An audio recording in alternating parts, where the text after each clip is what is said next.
it becomes clear to me that if you're a short man and you have no appearance, your proportions are off, and you have no rhetorical skills, no good skills to cover it up, to be a very good chameleon about these things.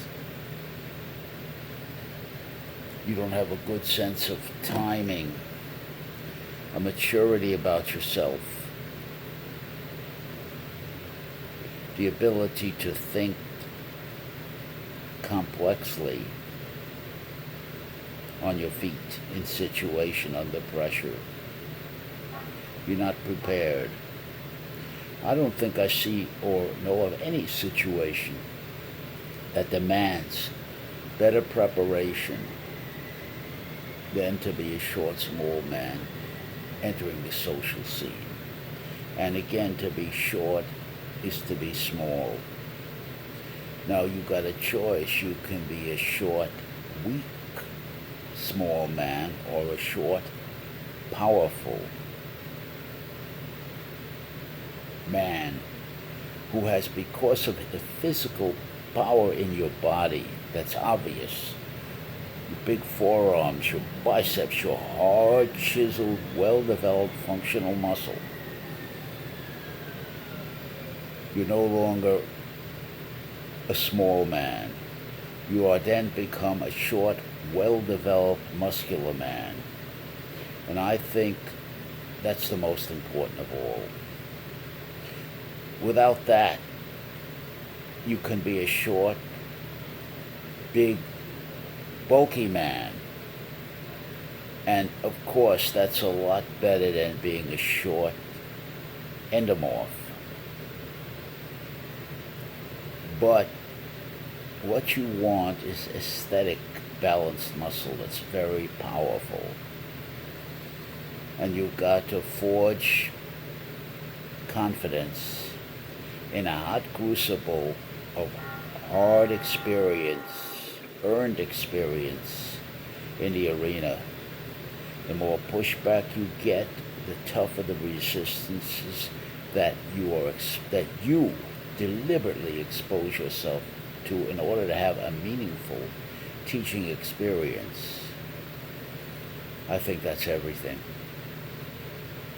I think that's the foundation you need, and everything is an afterthought to that.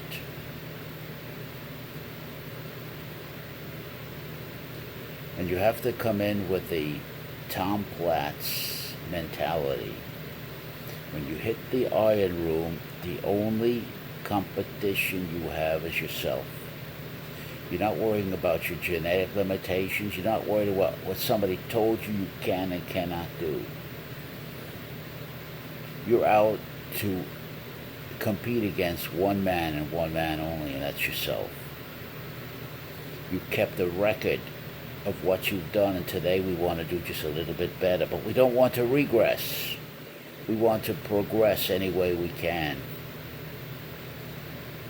We're always learning to gain better self-mastery, better tools to use to enhance our performance and the results we can get.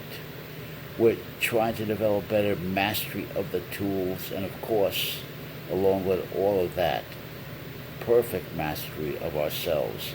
And I've always said, and I agree completely with Dr. Freud, the libido theory. But there's one thing people forget. When Dr. Freud presents the libido, or the sex drive theory, he adds an addendum. Ego, rational thinking, realistic thinking, awareness, conscious awareness, must always follow wherever libido goes. Ego must be in charge.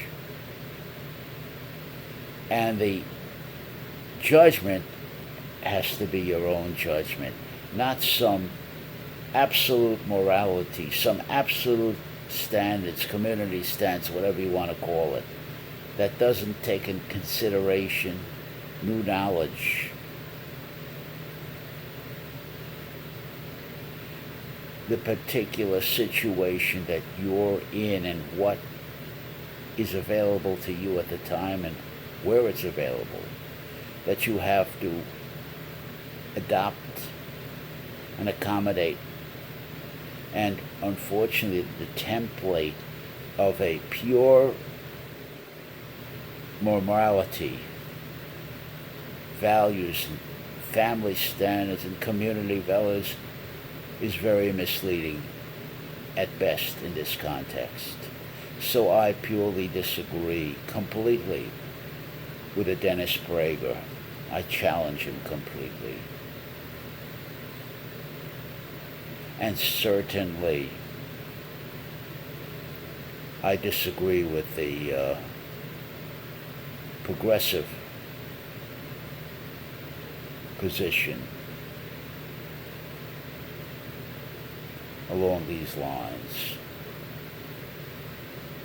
Because you see, if you're looking for external arms to jump into, to give you a justification, a rationalization, and support you in doing what the situation calls for in your case, those arms will open up and you'll come crashing right down to the ground because you don't know how to locate yourself in the now. You don't understand what now power is. And you don't know how to spar effectively in the now. That is, you don't know how to ask for what you want effectively.